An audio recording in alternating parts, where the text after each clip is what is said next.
시작해 주십시오. 네, 안녕하세요. 소개받은 사단법인 드루에서 일하고 있는 이한재입니다. 저는 외국인 보호규칙 졸속 개정안의 문제점에 대해서 말씀드리고자 합니다. 법무부는 지난 5월 25일 외국인 보호규칙 개정령안을 입법 예고했습니다. 본 입법 예고는 법무부가 지난해 11월 1일 화성 외국인 보호소에서 있었던 가혹행위 사실을 확인하고 반성적 의미에서 발표하였던 재발 방지 대책의 일부입니다. 국가인권위원회 역시 지난해 11월 8일 결정을 통하여 법무부에 물리력 행사를 최대한 절제하고 예외적인 보호장비 사용 시 신체의 고통과 인격권 침해를 최소화할 수 있는 방법을 마련할 것을 공고했습니다.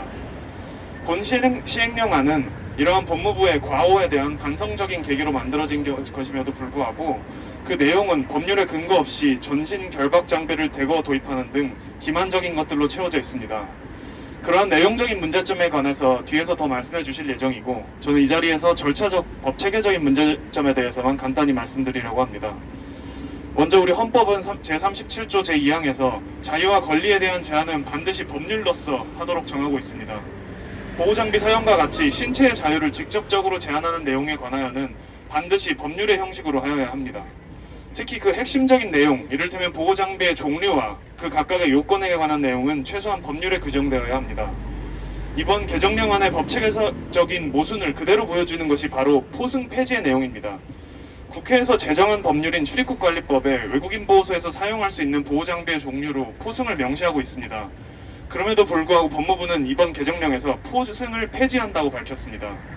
국회에서 정한 상위 법률을 하위 시행규칙의 개정으로 폐지하는 것은 불가능합니다.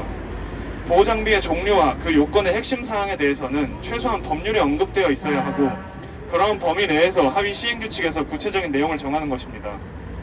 교정시설의 경우에 비추어 보자면 본 개정령안의 체계상 불균형성은 더욱 명백합니다. 이를테면 교도소에서 사용하는 장비의 경우 그 구체적인 장비의 종류와 요건에 관하여 모두 국회에서 정한 법률인 형집행법에 정해져 있습니다. 교도소에서 사용하는 보호장비를 추가하려면 법무부는 그 필요성을 자체적으로 판단하여 시행령만 교치면 되는 것이 아니라 국회와 국민을 설득해야 합니다. 그런데 출국 대기자들에 대하여는 국회를 거치지도 않고 아무에게도 그 필요성을 설득하지 않은 채 법무부 공무원들이 자의적으로 결정하면 되는 것인지 의문입니다. 현 개정령안과 같이 신체의 자유를 극도로 제한하는 장비를 신규 도입하겠다는 내용이라면 민주적 논의가 생략되는 행정입법의 절차 자체가 부적절합니다. 만약 법무부에서 추진하는 것처럼 외국인 보호소에 특별히 사지 구속 장비 등의 필요성이 있다면 그에 대하여는 그 필요성과 의료적 적절성 등에 관하여 공개적인 전문적인 논의를 통하여 입법적 결단이 이루어져야 합니다. 그런데 이번 개정령안에 관하여는 국가인권위원회 등 관계 부처는 물론이고 법무부 내에서도 인권국 등의 의견 수렴 절차를 모두 생략하고 기습적으로 이루어졌습니다.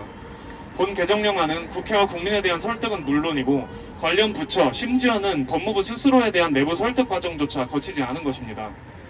작년에 있었던 끔찍한 인권침해 사건이 세상에 드러나고 법무부가 스스로 재발 방지책 마련을 약속했습니다. 국가인권위원회는 물리력 행사를 최대한 절제하는 방안을 마련하라고 권고했습니다.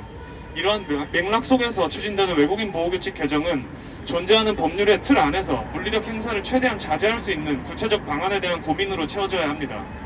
합법적 가혹행위의 근거 규정을 만들려는 내용 자체에 큰 문제가 있지만 다른 곳도 아닌 법무부에서 이를 기습적인 시행규칙 개정이라는 변칙적인 방식으로 처리할 수 있다고 생각하는 태도 자체가 헌법과 법치주의라는 법무부의 존립 이유를 스스로 망각한 것이 아닌지 걱정됩니다.